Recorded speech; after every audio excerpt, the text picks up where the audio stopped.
The end of the tank is bowed, as it properly should be for a tank.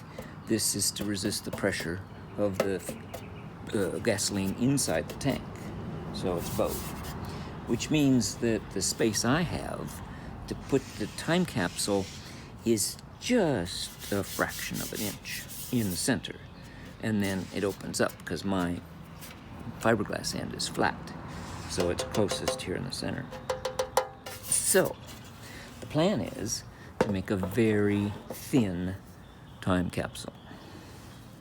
I just wanted to mention that these are some of the materials used to create this. Ziploc bags, Reynolds wrap, masking tape, gaffer's tape, and a straw to suck the air out of the bags. We have 3 128 gigabyte micro SD cards.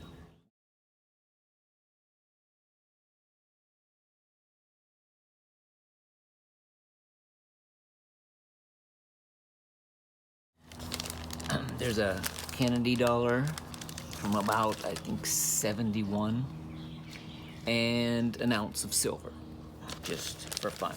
And that's taped into the bag as well. And then there's the 7-page story of Franken-Tank, which I wrote. It's dated 2/26 at 9 o'clock in the evening. So those are the contents of the time capsule. I don't know if anybody will ever find it. If they do, I don't know if they'll care.